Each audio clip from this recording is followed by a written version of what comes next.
everything in our society as human beings is a projection of our characters 1, 2, 3, and 4. Character 1, it organizes, it categorizes, it plans. We appear to be neat. Character 2, it's holding all of our pain from the past. Brain number 3 is right here, right now. Experiential, connected into my body. So brain number 4, all it is the love of the universe. It sounds like that 8 years, you were in that constant bliss. I had the perception that I was perfect and whole and beautiful. Oh, everybody was stressed out and worried.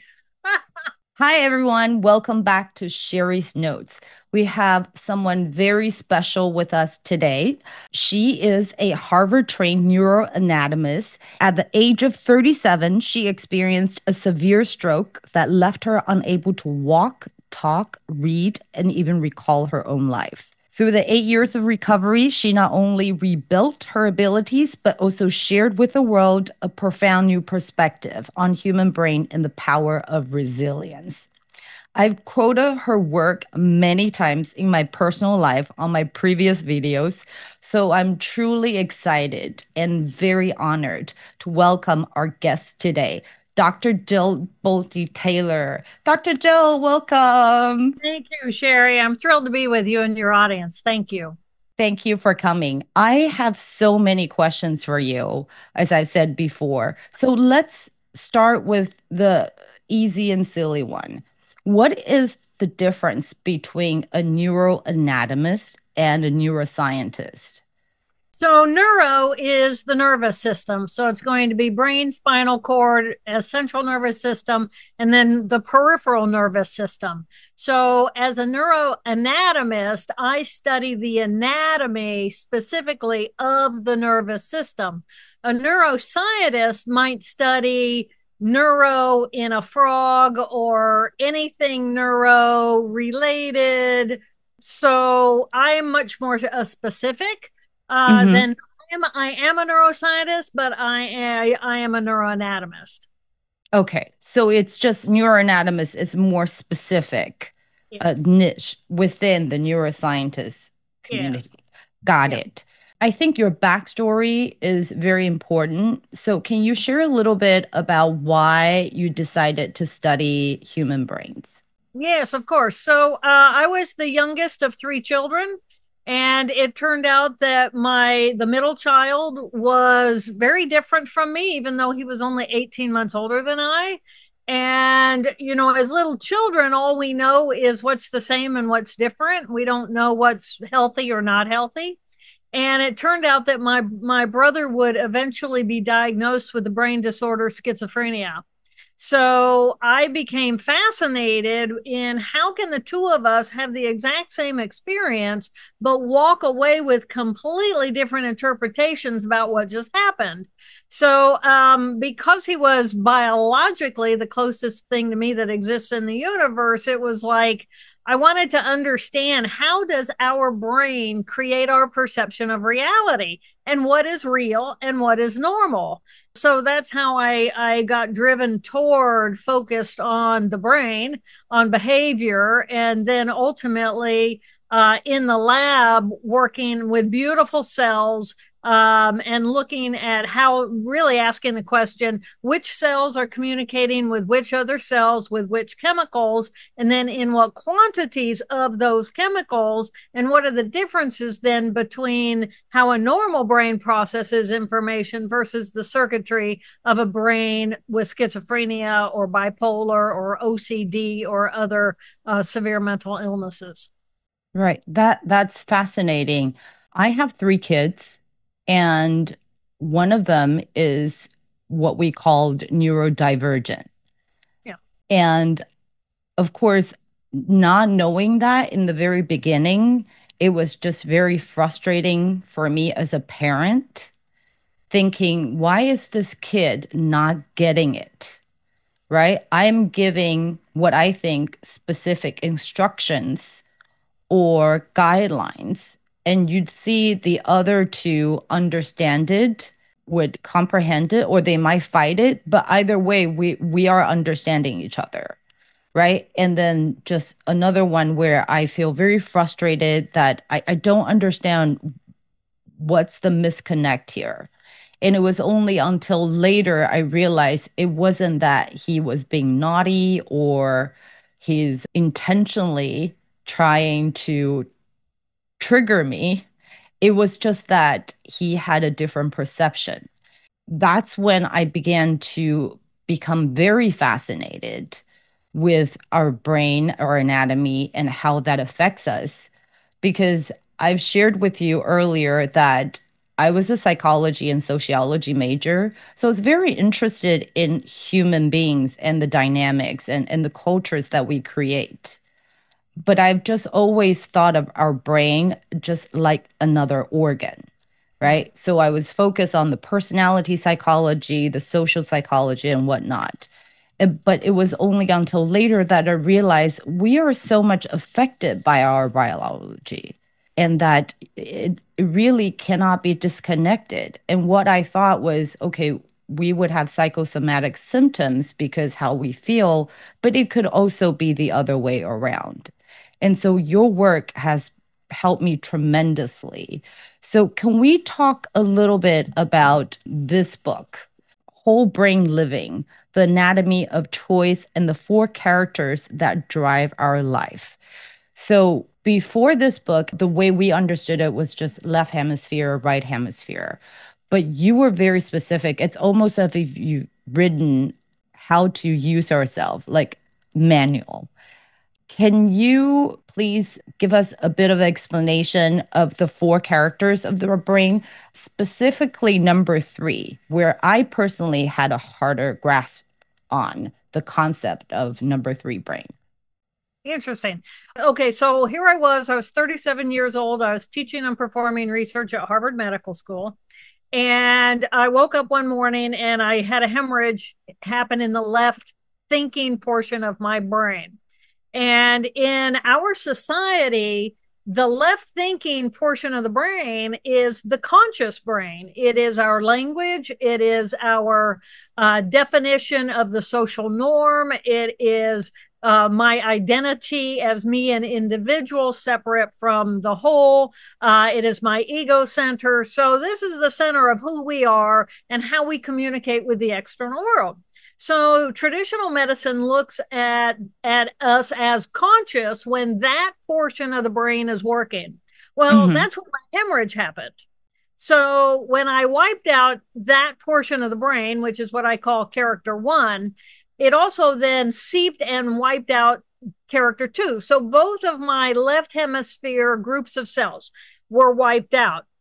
Because what was considered the conscious mind was wiped out, I was still conscious, I was still aware, I just thought in a different way. So what this experience with a hemorrhage did was it gave me insight into what is actually going on in the right hemisphere, because it wasn't part of my unconscious, it was all I had. It was now conscious to me. So I then used that portion of my brain to rebuild after surgery, to rebuild the circuits in the left hemisphere so I could become whole again. And so that's how I came to this information. That's why I'm sharing that. Okay. So, and you have to consider I'm a neuroanatomist. So I think in terms of cells, I think in terms of circuits, I think in terms of circuits that are wired together, circuits that function together, resulting in skill sets. And as you look at the brain, then we have 2 emotional groups of cells with 2 amygdala, 2 hippocampi, and then 2 cingulate gyri, making up the emotional or limbic system in each hemisphere. So we have a left emotional system and we have a right emotional system, and they're completely separate modules of cells that do very specific things, result in very specific skill sets. And then as human, we share the limbic system with other mammals, but in human, we have more tissue added on top, and that's going to be the thinking higher cortex in the left hemisphere and in the right hemisphere. Mm-hmm. So we humans end up with 4 very distinctively separate modules of cells at the neuroanatomical level, and each of those groups of cells does something very specific. Mm-hmm. So when I lost my left thinking rational brain, I call that character 1. Right. And character 1 is what we call our, it's like the A-type personality. It has language, so I have the ability to create sound and then to comprehend when sounds are made.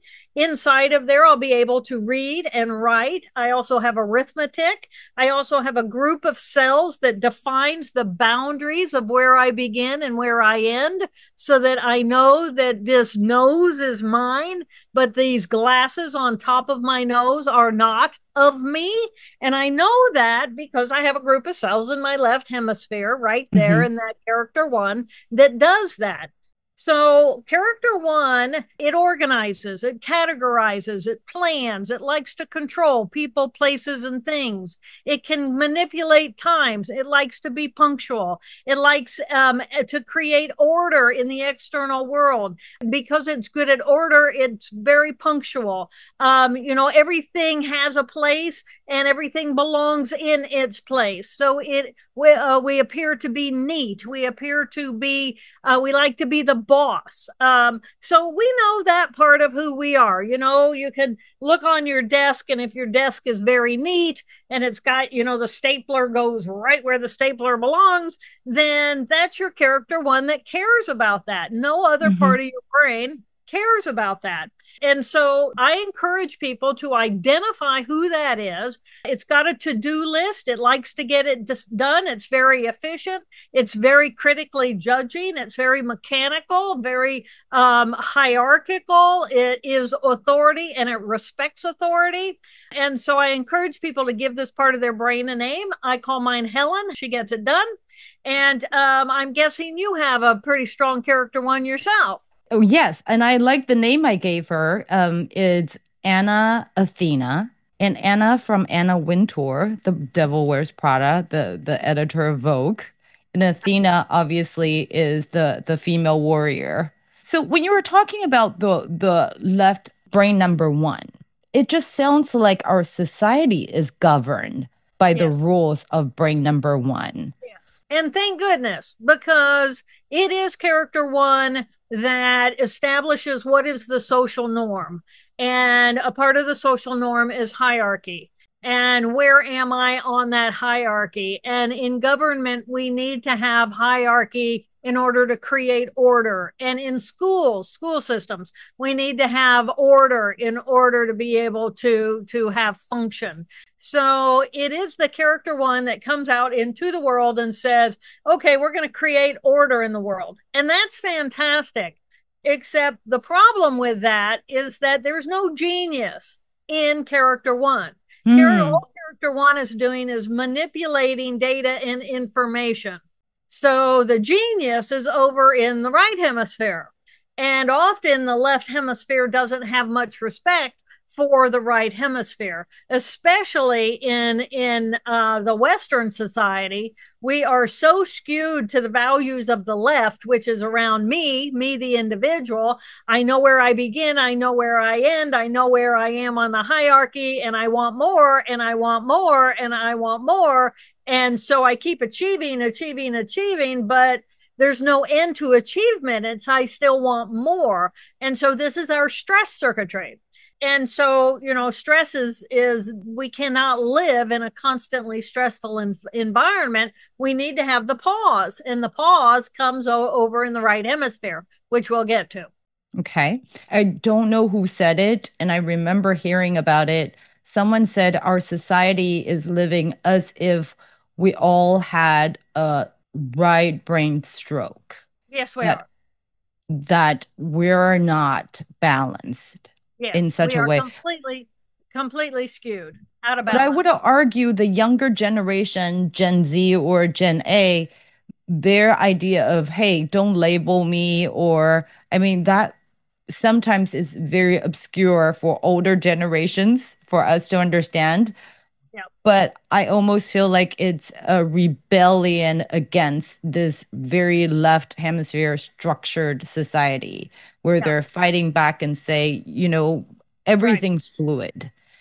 I don't want any structure. There's a reason for that. So let's make a note to loop back to that near the end. Okay. Because there's a reason why. Got it. Okay. So character 1 is the left thinking tissue. Character 2 is what I call the left emotional tissue. Same left hemisphere, but emotional, amygdala, hippocampus, cingulate gyrus. So that portion of the brain, this is a genius group of cells that is capable of stepping out of the experience of the present moment. Now, first of all, just consider, how is it that here I am, a biological creature made up of 50 trillion cells? I mean, all I am are cells. And I'm not just in the present moment having an experience and having life. These cells step out of the present moment and take the information from the present moment and compare it to every past experience we ever had. Wow. To me, I mean, that's just mind-blowing that that's even a model for an animal, right? So what this means is that this little character 2, as genius as it is, it's holding all of our pain from the past. It recognizes pain, it recognizes trauma, it recognizes and holds on to our craving for our addictions. And what does it do? Information coming in through our sensory systems is information, it's energy. And when the information comes into the present moment and I don't like it, I don't want it because it feels familiar and it feels bad and wrong, I want to push it away. I'm going to call that a threat. I'm going to call that danger, and I'm going to get loud and I'm going to get ugly, or I'm going to play dead, or I'm going to flee, but I'm going to have an automatic emotional reactivity. So our emotional reactivity is information being processed, and I don't really know what to do with it because those cells are emotional cells. They're not rational thinking cells. So they're going to have a reactivity and they're never going to mature. And so that's why I, a woman in my 60s, can throw a fit just like I did when I was 2. It's because those cells, when triggered, are just going to have an emotional reactivity in response to the information. So character 2, it's kind of the beauty of this material, of these cells, is it's all of our really deep emotions. I feel grief because someone I loved has passed, and I can pull into the memories of that person, bring them into the present, and I can just gush and be enveloped by this deep feeling of grief. Or if something happens and it triggers my anger, then anger is energy that needs to push something away. So I might rage. Or if I feel guilt over something that I said in the past, or shame over something that I did in the past. So this little character 2 has all these really deep emotions and can behave with emotional reactivity. And the secret to this information is that this is information. It's not to be a lifestyle. So if I receive information, then I can have my reactivity. I can recognize I have a problem with this. Every time I think of that person over the last 20 years, I still get mad. Well, what is that about? Why am I doing that? And so I can use other parts of my brain to help analyze this. And then I can grow. I can learn, and then I can grow, and then I can heal. Gee, what a concept. I can heal, and then I can transform. What am I now without that pain? So we're very complex in each of these characters. And that's the gift of character 2. So character 2, if I were to summarize based on your description, it's almost like a very motherly protective figure too. It's hey, I need to protect you. This is scary. This is shocking. That's why I need to fight back. I got to protect me. Yeah. But at the same time, it also contains a lot of data of our emotions. And I think in our society, and even I realized later on in my life that that's a part of that contains the data that I try to forget or I try to suppress a lot of times. Exactly. Right? Because whatever I was feeling was not rational. Right. So I wanted to put it aside, where I think a lot of times we try to distract ourselves from what this part of our brain is telling us. So that's brain number two. That's brain number two. And I loved what you said, to protect me.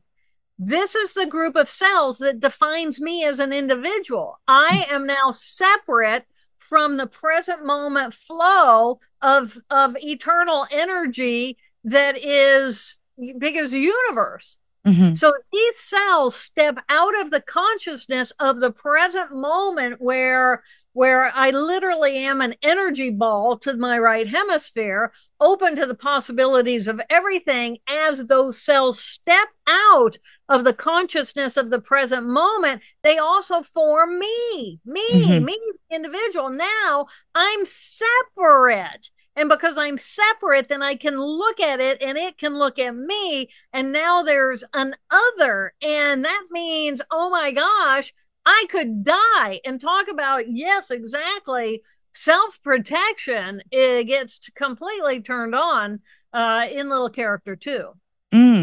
So it's sometimes not pleasant, but it is there to protect us and provide us with information of who we are and what we need to do. And we have to have that in order to learn, and we have to learn in order to grow. So, so many people say, oh, can't we just cut that out? Give me a lobotomy. And it's like, no, you actually need that tissue to learn, to grow, to heal, to transform into the next whoever you are without that fear and that pain. You just spoke about my question later on, is that's where trauma is retained. And there's so many people that I've talked to about your work who said, wish you could shut this part down. Exactly. That's what people want to do. But that's not what you want to do. What you want to do is you want to know, how do I love this part of me? Mm-hmm. How do I love this part of me? And that part is not designed to love itself. It's not that girl. It's designed to be trauma. Ring, ring, ring. We got a problem down here. It's the alarm, alert, alert. We've got something that we don't feel safe with that we need to focus on. And so character one comes in and says, well, I'm busy. Let's shut that down because I can't process that right now, right? But the beauty of having these four characters in the brain is that the other three, are really healthy. Mm-hmm. They're healthy and they're strong and they're able. And so we're never alone. That little character two feels isolated and alone because now it's separated from the consciousness of the universe, whatever you want to call that. And it is separate from that, and it constricts and it holds on and it's tight and it's mine and it's my pain and don't take it away from me because I know who I am, because I know my trauma from the past, and so I'm going to regurgitate over on my trauma of my past, which only makes it stronger because the more you run a circuit, the stronger that circuit becomes. So let it and love it, that it is capable of doing what it does, and then use the other parts of the brain to hold that and to help that heal and to love that and to learn to self-soothe. That's the beauty of whole brain living, is that character number 4, which we haven't spoken of yet, all it is the love of the universe. So why can't I hold my own pain from the past with my love of the universe that I'm constantly connected to? So that's the power of whole brain living. That's wonderful. And what doesn't kill us makes us grow, right? Makes us stronger. So moving on to number 3. Okay. So we've talked about characters 1 and 2. They're both in the left hemisphere. And so in the left hemisphere, little character 2 steps out of the present moment. So we are able to have a past, a present, and a future. So the left thinking brain then has what we call linearity across time, which means A happens, then B, then C, then D, then E. And it goes up and down. And then we have hierarchy. We have above, we have below. Now we have these very direct relationships, and then we have goals around who we are in relationship to everyone else. So the left hemisphere has me, the individual, and I have linearity across time. The right hemisphere doesn't have any of that. I, Jill Bolte Taylor, that girl died that day. The day of my stroke, it wiped her out. I had no recollection of my life. I had no recollection of her. I had no recollection of what my name was or that I even needed a name. I had no idea who my mother was. I had no idea I couldn't have picked her out of, maybe I could have, I don't know. But I don't think I could have. I didn't know what a mother was, much less who my mother was. So the right hemisphere, so I wiped out characters 1 and 2. They were gone with the hemorrhage. All I had was the right hemisphere. And so all I had was the right here, right now, present moment.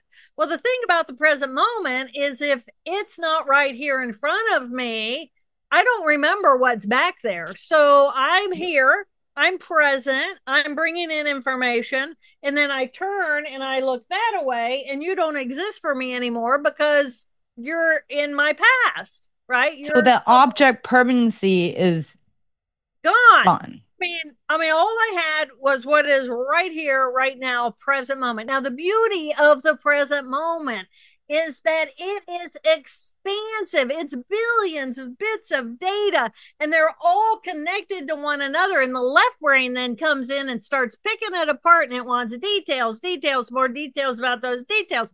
But the right hemisphere doesn't care about details. It's about how does it all fit together. And then there's that group of cells in the back of my left hemisphere that defines the boundaries of where I begin and end, so that I know what is the holographic image of me. It's gone. I don't have any perception of myself ending where my skin meets air. It's gone. So all I know is I'm this massive, amazing biological conglomeration of 50 trillion molecular geniuses called the cells that make up my form. And it's like, wow, all of a sudden I'm just, wow. And I'm in the experience of the present moment. What does it feel like to be alive right here, right now? What does it feel like to have the clothes on my body? What does it feel like? What does it feel like? How much humidity is in the air? I can detect that.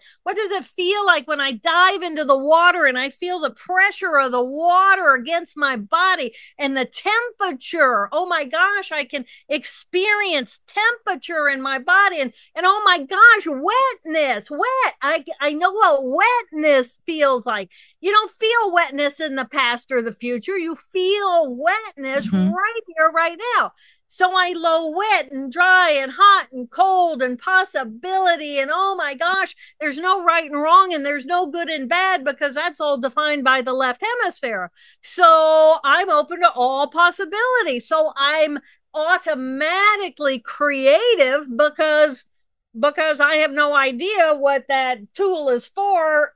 Maybe it looks like a fork to my left brain, but to me, it looks like a good back scratcher, right? There's no definition of anything. So I'm creative, I'm innovative, I'm entrepreneurial, I'm musical, I'm athletic, I am experiential. So that's what's going on in character 3.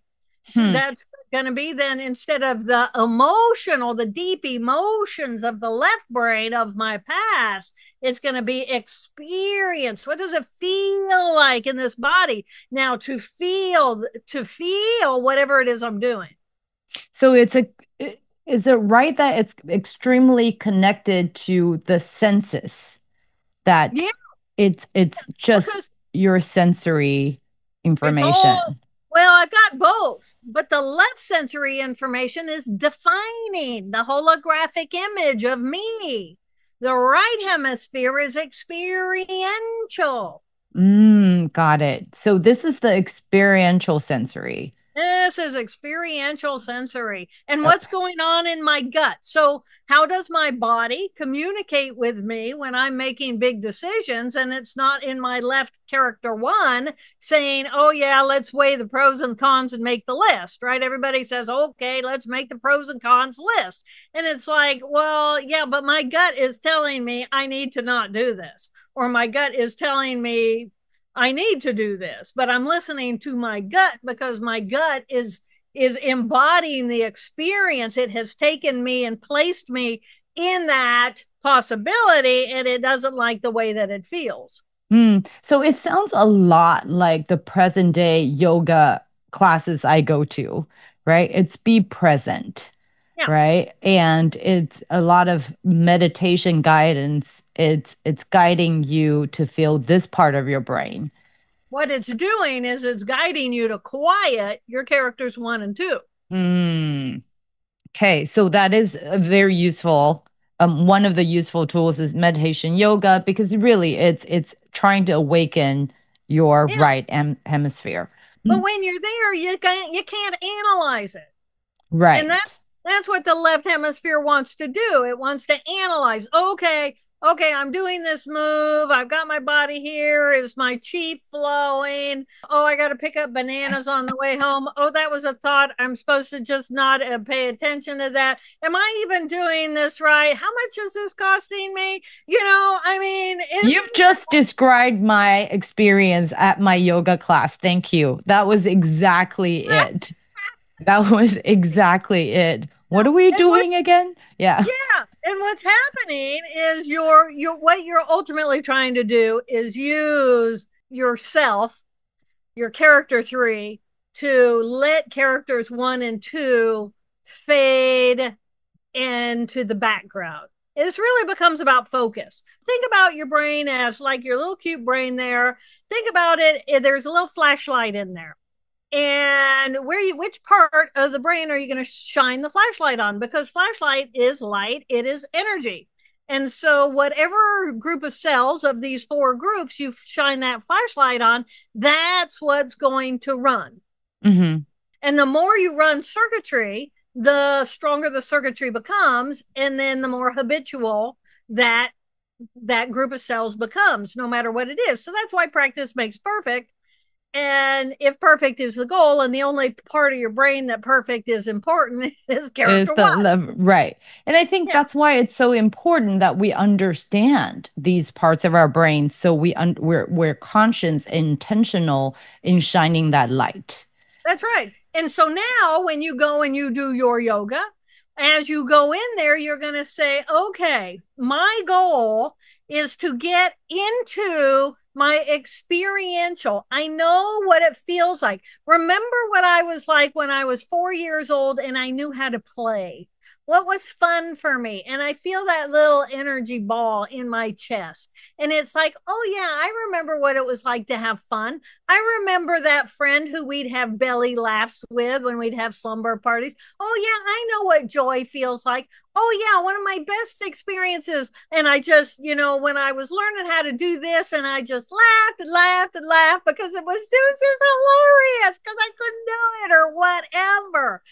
So that kind of experiential, put yourself in that little girl the next time you go to yoga and go have fun on the mat. So what I'm saying is embody the feeling of little you when you were giggly. Go embody it because all that joy's in here.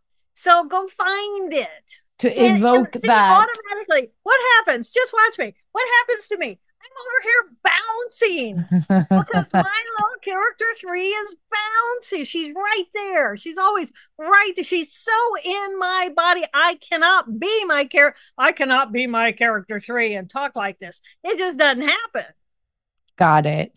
See what I'm saying? My little character 3 is a little Tigger.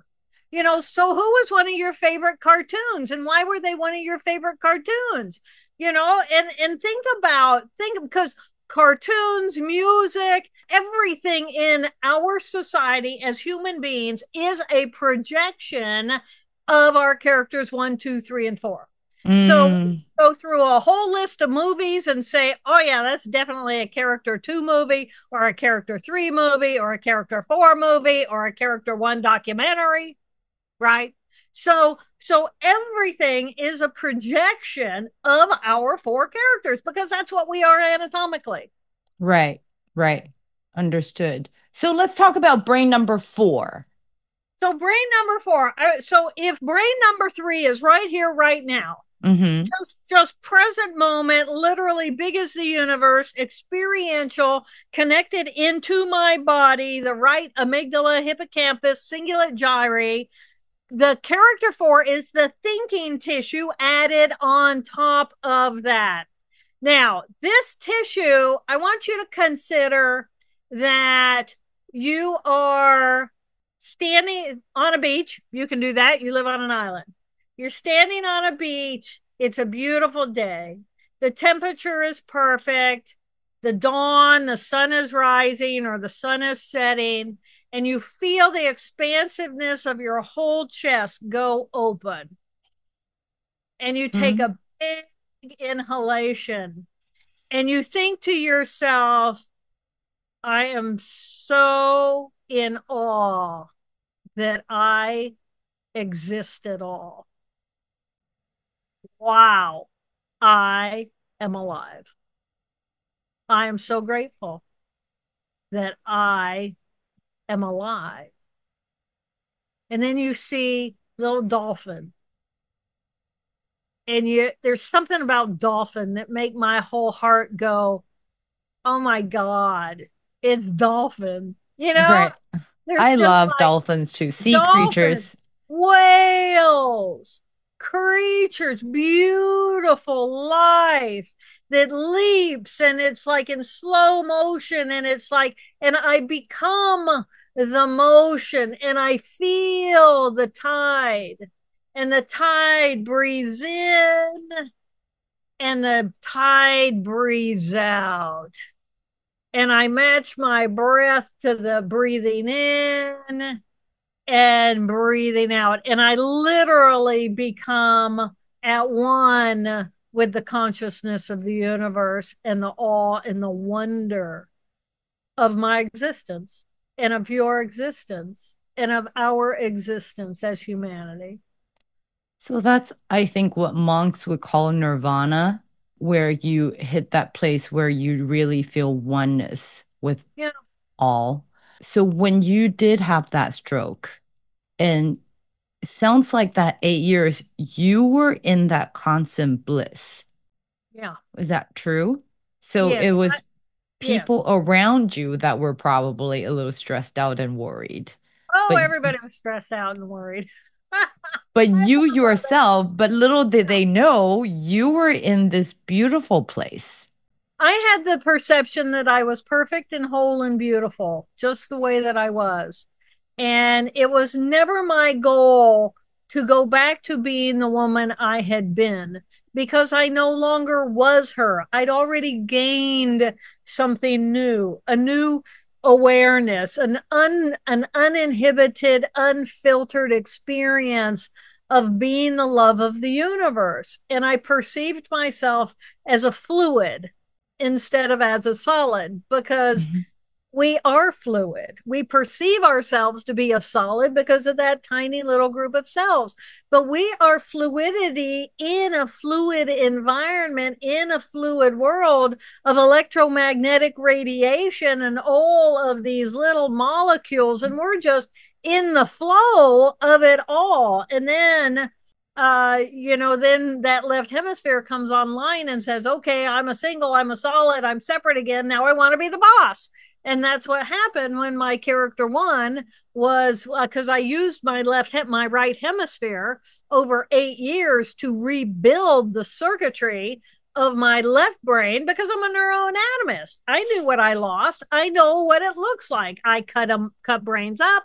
I just have a relationship in every way with brains. And so I used what I knew about neurons to work with my cells, even the ones that were in trauma, in order to help give them what they needed in order so that the cells could heal. And once the cells could heal, then they could become functional again. And then I would regain ability. I can't have ability if I don't have the cells that perform the function.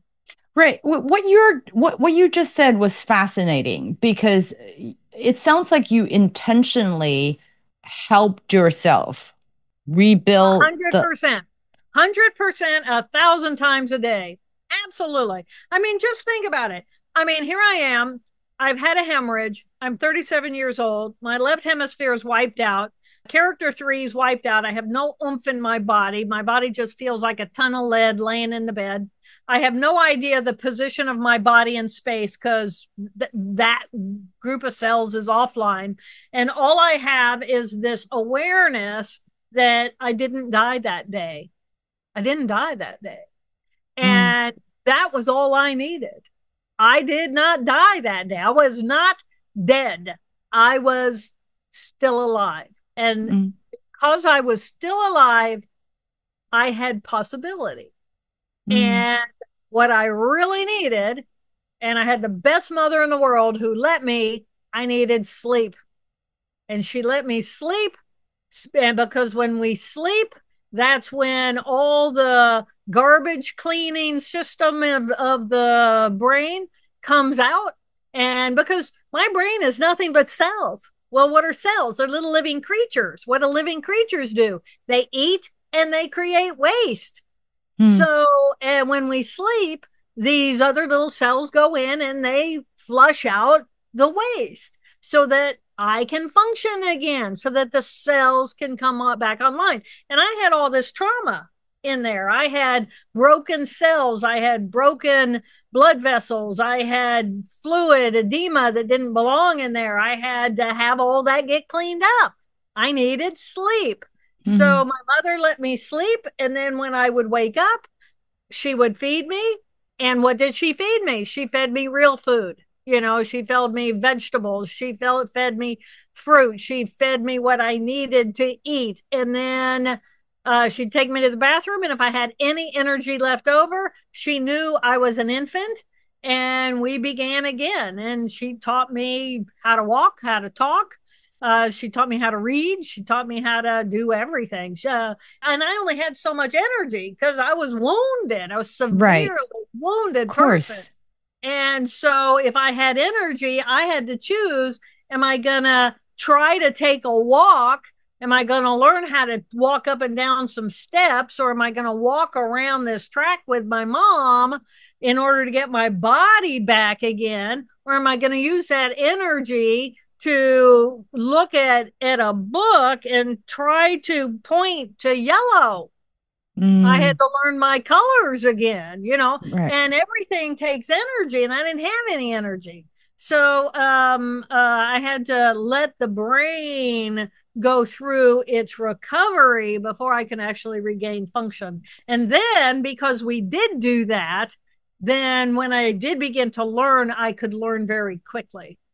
Got it. So what you said about sleep and having nutritious foods, it sounds like two recipes to help to keep your brain healthy, if not to help heal your brain.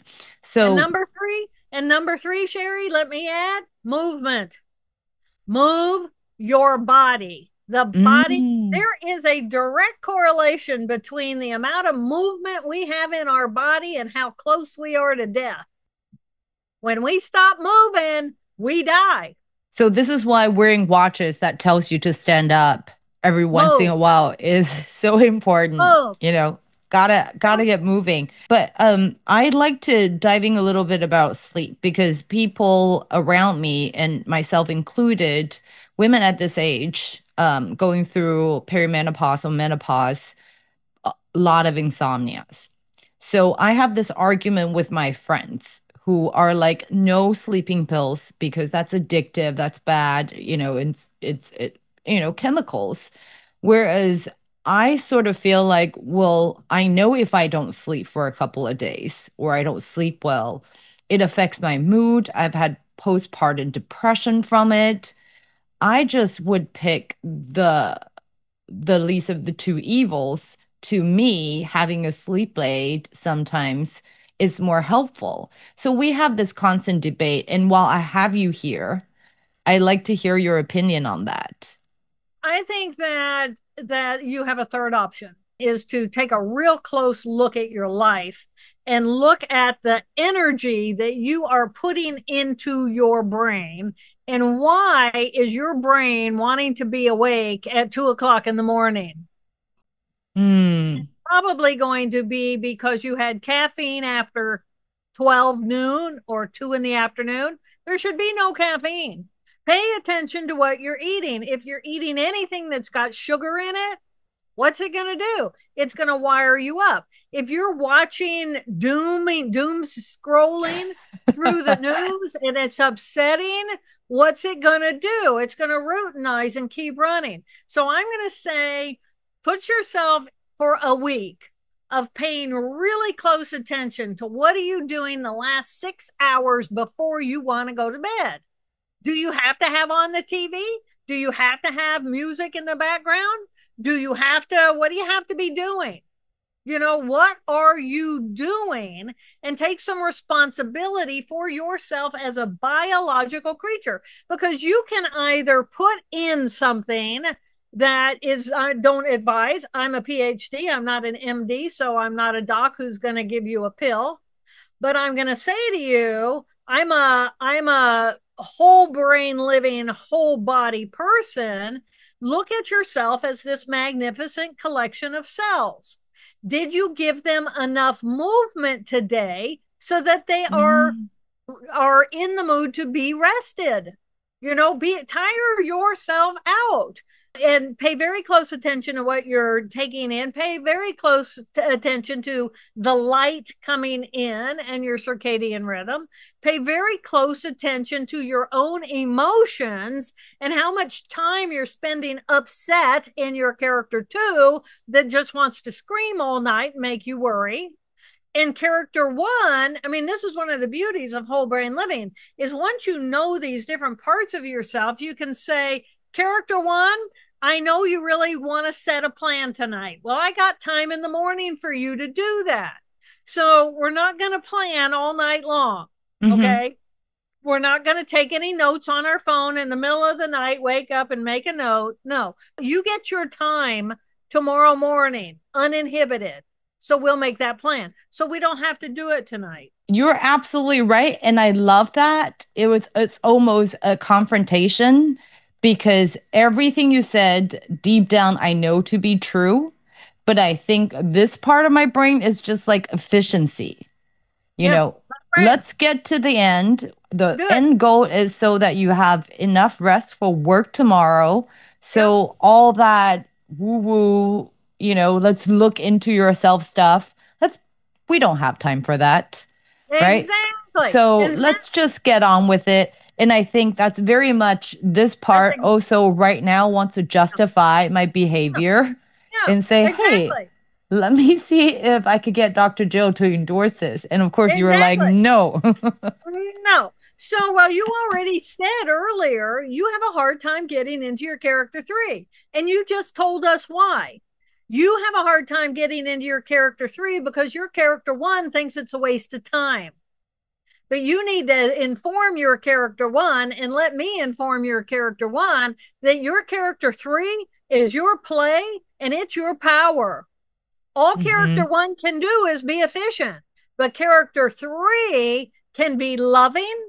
It can be supportive of others. It can be joyful. It can be the pause in the push, push, push. You are not a robot. You need to recognize you are not a robot, and character 1 plugs in and it says, I'm plugged in, efficiency, efficiency, efficiency, efficiency. And then it dies. And what do? We go get a new one, right? You are not that. You are a biological creature, and the joy inside of you, the love inside of you, the experience, the meaning of your life is not in your character 1. Your character son is a good operator. You want it. It's a great secretary. There's a fantastic book by Ian McGilchrist. I don't know if you're familiar with it. It's called The Master and His Emissary. And the master is the right hemisphere, and his emissary is the tool of the left brain in the world to get stuff done. Mm-hmm. But the master needs to be your right brain. And the reason why is because that's where your meaning is. Right. That's what purpose is. You know, who are you? You are a human woman. You have children. You have a life. You have friends. And the meaning in your life is those relationships. I mean, right now, if you had a typhoon blow through and you lost all the people in your life, but you kept your job, where would be the meaning? That's the thing that we need to be reminded of every day. That's why you do yoga. That's why I try to do yoga. I try to activate this part of my brain. And I honestly think now that I'm my age, I'm 52, and I think I started to see the importance of brain character 3 and 4. And understanding how important it is and learning to activate it are quite different. Right. So I think we start on this journey of discovering how to be our whole self. And you talk about your work and kind of refer to Carl Jung's psychological framework as well. And Carl Jung talks about individuation, and some other psychologists talk about midlife crisis. And before, I just always thought midlife crisis or that individuation is triggered by the enough experiences we had in the world, where we start to understand and know that we are both part of the world, but also different. Mm-hmm. So at a certain age, you want to become whole and an individual, but just not part of that culture, one culture. But I'm wondering if it has something to do with our brain and how our brain age or matures that triggers us into that midlife crisis state, that we start to reevaluate and rethink or learn to want to activate our right brain. Well, first of all, I do believe, and I rarely ever say this, but I do believe there are gender differences in what's happening for midlife crisis between males and females. Love to hear about that. Well, you know, the left brain, males tend to have stronger left brains. You know, the engineering brain, the hierarchy, the value of individuality, the value of me and mine. I'm going to fight you for mine. The tribal, the warring. You know, I mean, that's all very masculine kinds of things. It's me and mine or not. And women have more fibers running between the two hemispheres. You know, and some of the descriptions by some of the different psychologists that I've heard over the years is that the male was the one that went out and he had to bring home the meat. And so he had to go out and he had an arrow and he had an animal and he had to wait and pinpoint the animal and get the animal and do what boys do, right? In the meantime, the girls are at home watching the kids, and the kids are everywhere. Kids are running in the forest, and we need to know which bushes have things that are edible and things that are going to kill our children, mm-hmm. right? So we have to have both. Where are my children? And the bigger picture of the homestead. So mm-hmm. we're more naturally more fibers running between the two hemispheres. So there are some real biological differences. I'm not going to speak to what the males do when they go through their midlife crisis, because I'm not a male and I haven't had that experience. But as I work with women, and having been a woman going through process, you know, there's something about being a woman, having children, running the nest, being in my character 1, because I'm in charge. I've got to organize the food. I've got to organize every detail of every child, and I gotta. And so character one needs to come online. There needs to be a plan. And then we give, dad his lunch and say, go be a warrior in the world and bring home the meat, right? Whatever. So, but we women, we're about the nest. And so we do the nest. And then, we reach 40, and the kids are starting to go out of the nest. And as that happens, we go through a real process of the empty nest. I mean, there's what are we losing, but also what are we gaining? And what we're gaining is a little bit more time, a little bit more freedom to put our energy into, before I had kids, how many times have we said that? Well, before I had kids, I used to love to sing in a choir, or I used to do a sport, or I used to love to do yoga. What was it that I used to do before I had kids, and I sacrificed everything? So then we start doing more of those things. And there's something that happens at the age 50. When women turn 50, it's like, I've been on this planet a half a century, and now it is time for me to do what I feel I need to do. Right? I've done that. I'm done with that. I don't have grandbabies yet, probably yet. So I got time to focus on what do I want to do? How do I want to put my mark on life that is mine, not just of my children or of my spouse? And so we become more purpose driven, which is more character 4. And so embodying that more as character 3, because as character 3 now we start going to conferences, or going to retreats, or going to sessions where we're hanging out with other women, finding meaning in, as women, how do we bring the power of all these skills that we've developed over our lifetime? And by the time we reach 60, we are really on tread. I mean, we are moving right along.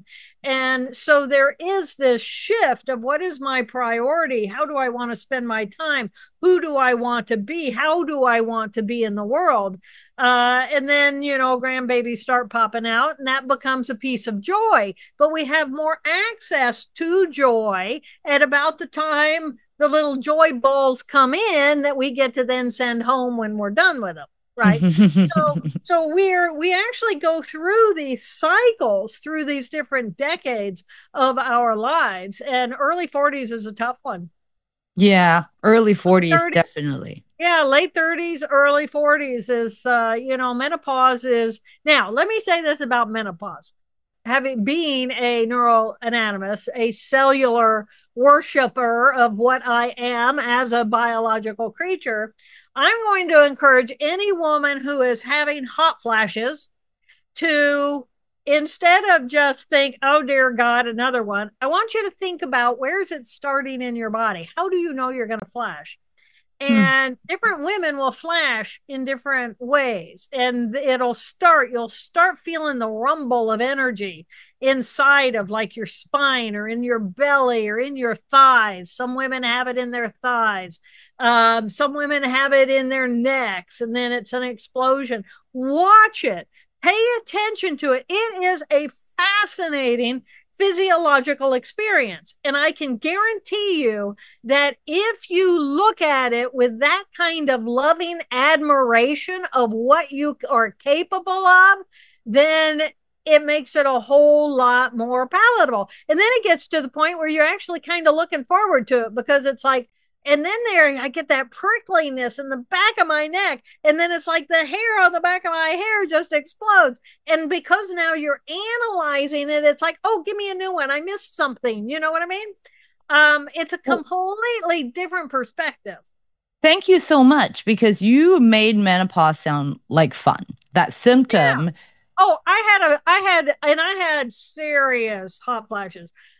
So it was like either they were going to win or I was going to win. And it was like, I was going to win, because it's like my body, take care, or take out some hormones in my body, and the whole thing erupts like a volcano. And it's like, let it. let it explode, let it go. Don't try to hold it in, because as soon as you try to bypass or be negative toward it, then you're just having a horrible day. So Right. no, I encourage people to really embrace it, pay attention to it, compare with your pals. When I have one, it explodes literally on my back. My whole back explodes, and other people, it'll explode out their heads.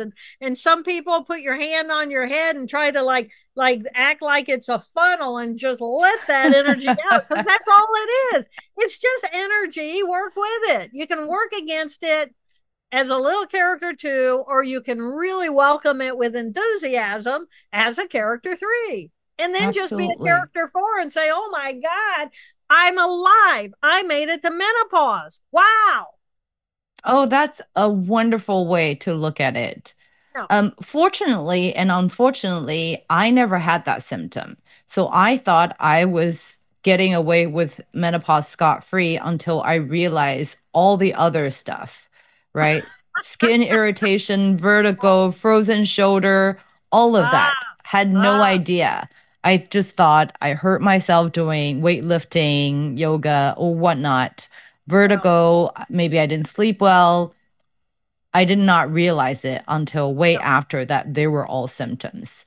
yeah, So, but thank you for explaining that, because I do have friends who are currently going through that, yeah, and it is to them it's a horrible experience, yeah, but you made it sound so wonderful, and yeah, that sort of it's a reminder whatever we go through, if we can activate character number 4 yeah, and just watch it in awe. Because yeah, I'm alive, I'm able to experience this, and it yeah, is beautiful.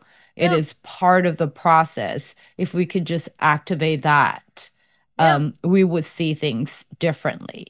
yeah, So there are techniques you talk about in your book. You have a 90-second rule, yeah, and you have an acronym BRAIN. I find them very helpful. So can you quickly explain it to our viewers? But I do yeah. want them to get your book, to get the details and learn to practice it daily. Yeah, the beauty of the book is that those chapters that are there's a whole chapter on character 1. It's written by character 1. Character 1 respects itself. It's you'll know your character 1. Name it. Know who that is. Know your character 2. Know your character 3. What does it feel like inside of your body?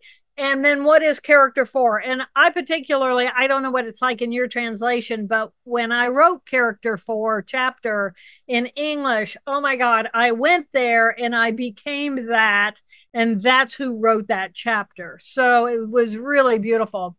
So the 90-second rule is that at any moment in time, we're doing one of 3 things. One, we are having thoughts jittering through Mhm. our brain. We are experiencing emotions flitting through us, or we are having a physiological response to what we are thinking or what we're feeling. That's all that's ever going on in there, really. So if I think a thought, let's say I'm going to think a thought of someone who 30 years they did me wrong. And every time I think of that person, it turns on my anger. I hold a grudge. I feel resentment. I'm just all stirred back up in my little character 2, negative energy toward that. And then I'm having some physiological response dump into my bloodstream. It floods through me. It flushes out of me in less than 90 seconds. Okay. Mm. So from the moment I think a thought, it stimulates an emotion like rage, like anger or fear, adrenaline or noradrenaline gets dumped into my bloodstream. It floods through me. I have that emotion. And then within 90 seconds, it's gone. So what that means, it's called the 90-second rule. So if you know that you run in 90-second circuits, 90-second periods of time, the next time you feel yourself emotionally triggered, look at your watch and watch it. You'll see literally within 90 seconds, it'll be gone, flush through you. Now, I say look at your watch because then you become the observer Mm. watching the circuit, letting it do what it's doing instead of rethinking the thought about that person that still stimulates that anger. So, because I know your audience is saying, oh, no, I can stay angry for a whole lot longer than 90 seconds. But think about it when you're doing it. Watch yourself. You're rethinking the thoughts that are then re-stimulating that. And so you're running another 90-second loop. Mm. And so then let's say I haven't thought about that person in a couple of years, and then boom, all of a sudden I think of that person and bam, there we go again. And it's just like circuitry. That's what we are. We are this magnificent collection of cells, and every ability we have is because we have brain cells that perform that function. So I can get angry because I have circuitry in my brain that knows what that is in my body. Just like joy, same thing for joy. When was the last time you had a belly laugh? And time it. There's no way your belly laugh is going to last more than 90 seconds unless you keep giggling with the person and reiterating what it is you're giggling about. So when we are triggered, especially when we talk about childhood trauma, in your example, 30 years ago, someone did me wrong. And so a picture of that person or seeing that person again triggers number two, right? And so when that does happen, put a stop to it and let it run its course for 90 seconds. And let it run its course, unless you want to be miserable for a while. I mean, the thing about misery is it's addictive, right? Character 2 loves being miserable. That's what it does. It loves being addicted. It loves craving. It loves its past trauma because that's what it is. So it's not going to heal itself, and you will never heal that trauma. It cannot heal its trauma. What we can do is we can use character 1 to come in and love or to support and say, okay, Jill, you're addicted to cigarettes, so we're not going to buy any cigarettes, and we're not going to keep them around the house, and we're not going to ask other people if we can bum a cigarette. We're going to nip it in the bud. So character 1 comes in and says, here's the new rules we're going to work inside of, because that's what it does, and I'm going to set you up for success, and we're not going to have cigarettes in the house. And then character 4 comes in and says, oh gosh, little character 2, I know that craving. It is so powerful, isn't it? Where do we feel it? Oh my gosh, we feel it in our belly. And then what do we do when we feel it in our belly? Because every time we have a thought or a feeling doesn't mean we have to act on it. It just means we're capable of having it. And so it's like, okay, how long does a craving last? Generally less than 90 seconds because it's a cellular circuit. Now, if I keep thinking about that cigarette, or I hang out with other people who are smoking and blowing that into my face, or I smell it on my clothes and I thought that was a good smell, then, it's like, oh, I want more of that. So what do? We go back to character 1 and say, character 1, we're not going to hang out with these people anymore for a while, or they're going to go out and they're going to have a smoke break, and then they're going to brush their teeth when they come back in, or we're not going to hang out with them for a few weeks.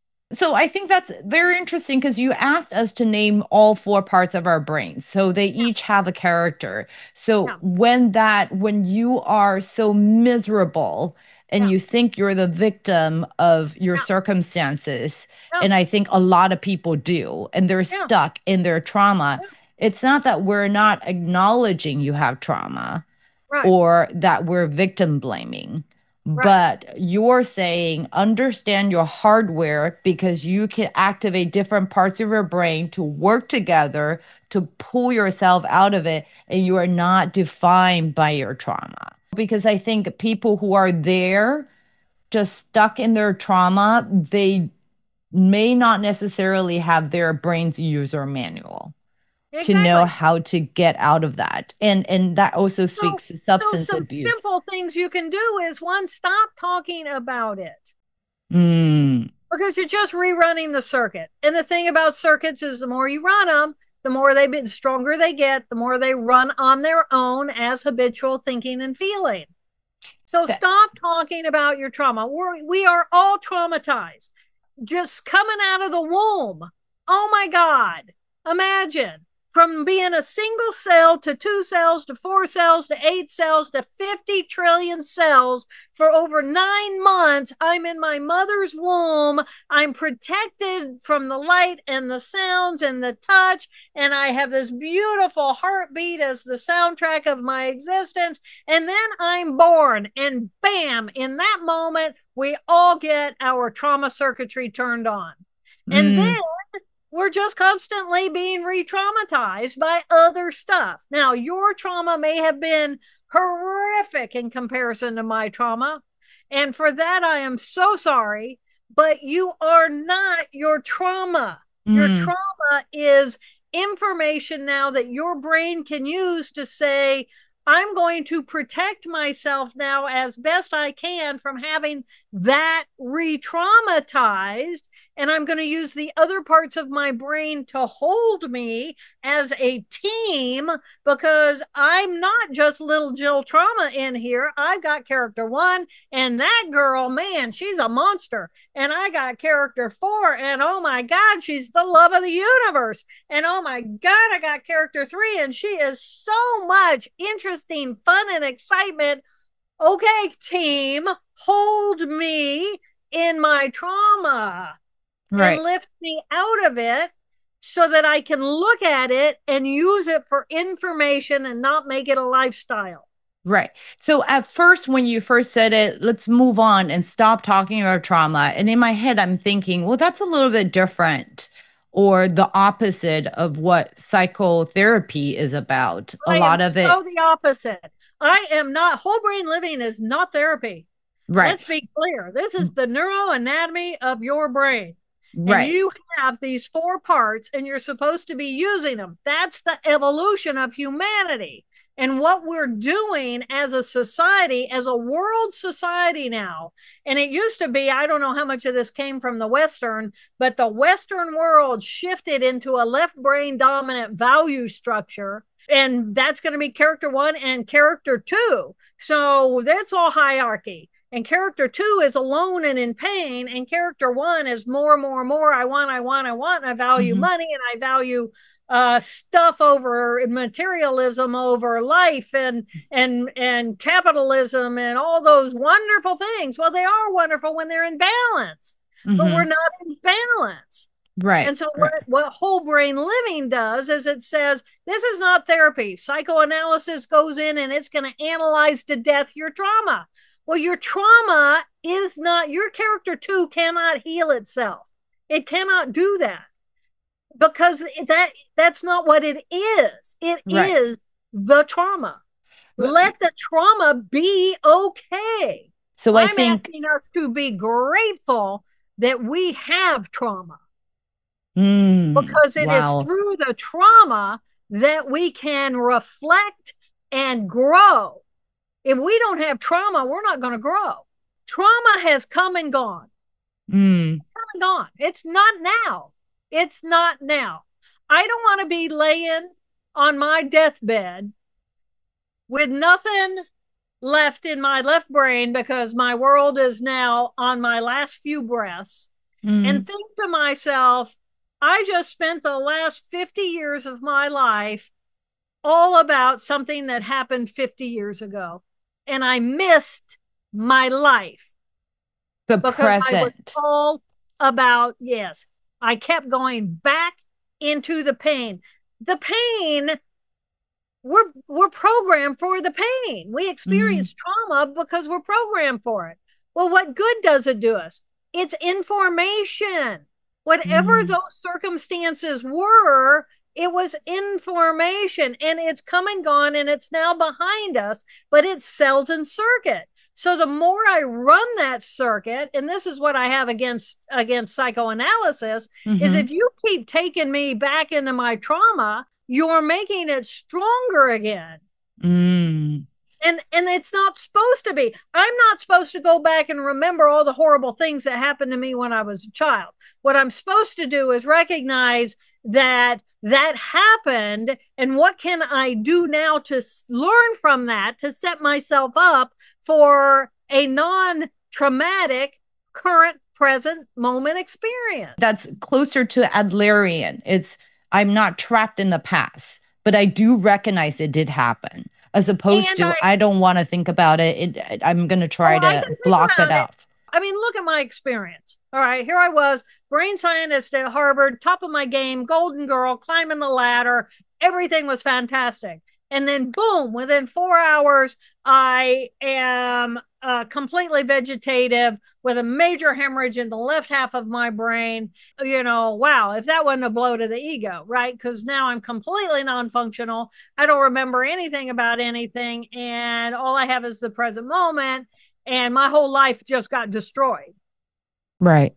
I'm just perfect and whole and beautiful, just the way that I am.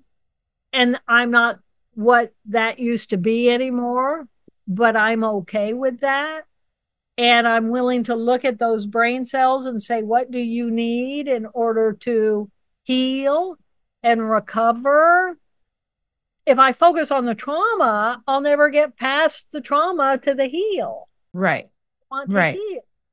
Right. No, that you bring a very important point. And I think it's going to be tough for my audience and my viewers to hear, but it is something that we need to hear because it's in this day and age. But that's the power of knowing whole brain living. Right. If I know what my choice is, my trauma is my trauma. Okay, let's say I had a terrible, terrible trauma, years, decades of trauma in my life. But this evening, I've been invited to dinner with you at a nice restaurant, and you're going to introduce me to some of your favorite foods, and we're going to get to know one another. For this evening, I can make the decision to set my trauma aside. It's still there. It's still a part of me.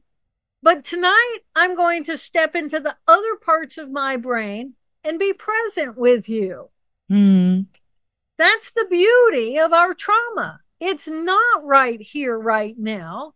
It will always be information for me. It will always be a way for me to hook into and feel that pain in an instant.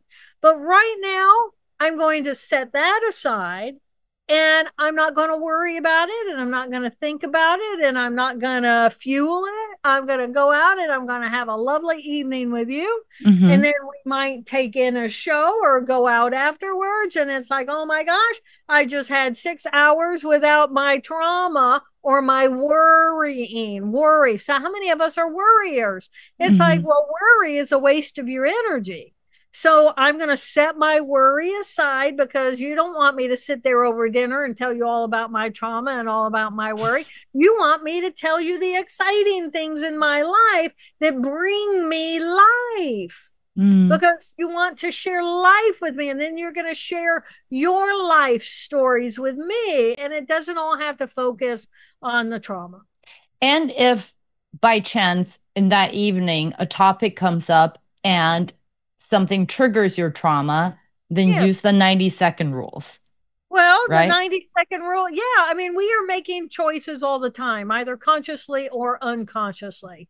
Right. And it's like, well, in this moment, do I want to ruin this evening now and go into all that dribble that just is on automatic from me because it was 40 years ago?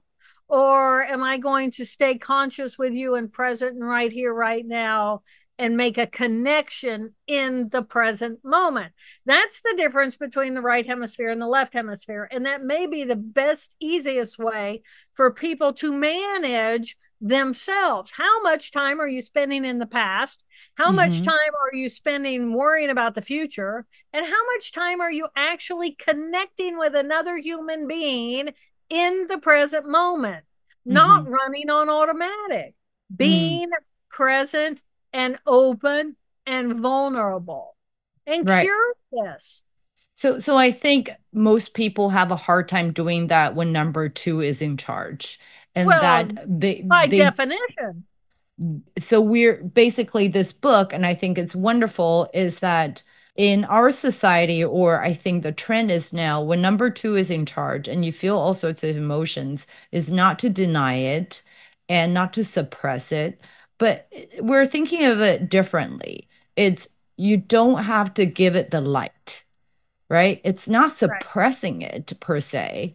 It's that it's not the time or place to shine a light on it. Yeah. It's there. It's part of us. It's an important part. Right. Because that happened, you will never catch me in that situation again.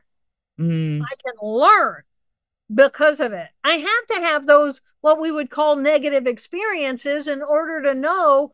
Here's an easy example. If I'm just in the happy-go-lucky present moment of my character 3, the ball goes out into the street. I'm chasing the ball out into the street.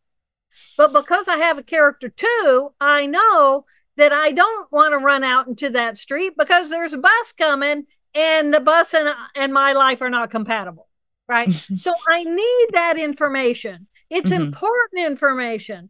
All the trauma, it's important information for me to learn from, but I don't need to keep bringing it back up into my conversation and my present moment. I don't need to do that. Now I can in an instant because it's always right there, but do I want to, or do I want to give the microphone to where I go for yoga?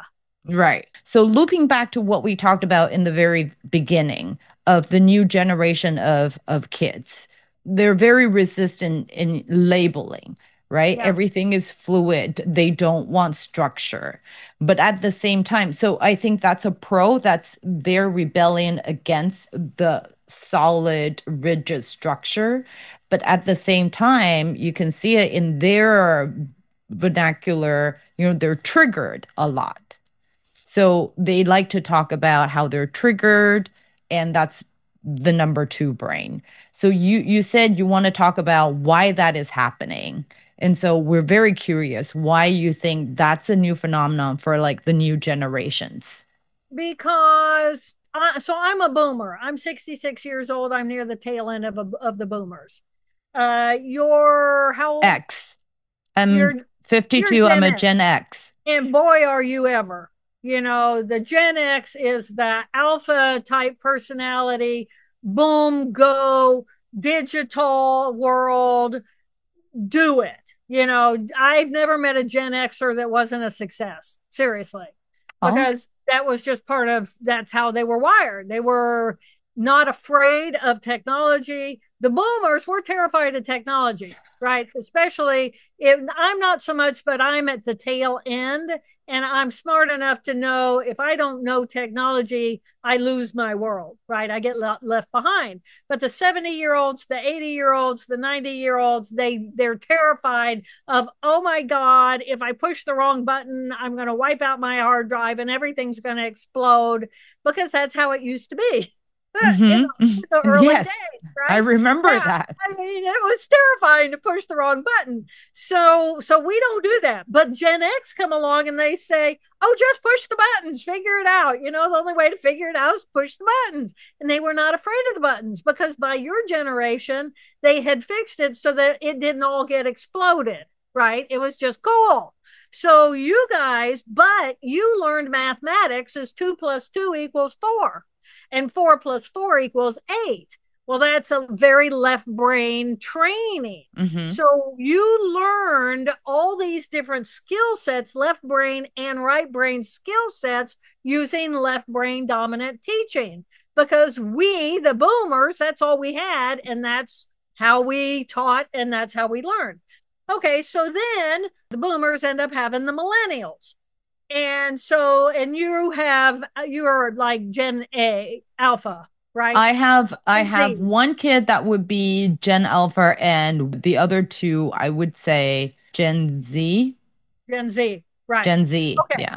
Okay, so we, the boomers, were like playing with all this technology. And then you guys who are really good with technology, you're playing with technology, and somebody comes up with this little teddy bear that snuggles and talks and makes sound. Yes. And so we all think, oh, we're going to take this little teddy and we're going to put it in the crib of our babies, who are the millennials. And then everybody after that gets more sophisticated. Right. So millennials, their first significant relationship as infants is with a robot.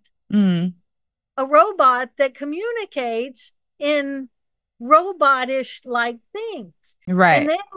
And then we give them these little computers and we teach them that 2 chickens and 2 roosters make 4 mammals. Mm-hmm. Well, that's very right brain. That's not 2 + 2 = 4, which is left brain training. Now we're training them left brain skills using right brain tools. So millennials are right brain dominant. Oh, that's and then so everybody interesting. after them is right brain dominant because of technology. So in the book, one of my last chapters is over the last 100 years of how technology has impacted the brain, the human brain, and these different generations, and why there's such a miss between the boomers and the Gen Xers, you guys, and then the millennials and everybody after. So now you say to me, your language is now they are, they don't want to be identified, left brain. They want things to be fluid, right brain. They don't want to be whatever, rule boxes, left brain. And so that's what they're rebelling against. And when they're triggered, we all still have a character too, so they still have that. Right. And to some extent, by that explanation, I'm triggered and everyone's okay with it. It's number 3 and 4. Like, let that person be present and it's fine. Like being triggered is okay. There's no structure. You can be triggered. No judgment. There's no judgment. Exactly. There's no negative judgment because it's character 1 that's going to negatively judge and say that's not appropriate behavior. Right. That is fascinating. Thank you so much for helping us understand our brain. And because only by understanding it can we learn how to use it properly and really design or intentionally live the life that we want. Like you said, by understanding our hardware, we got to know our hardware, right? Yeah. So thank you so much, Dr. Jill. This has been very helpful conversation, and your book, it's helped me a lot as well. So thank you so much. Thank you, Sherry. Thank you, everybody. All right.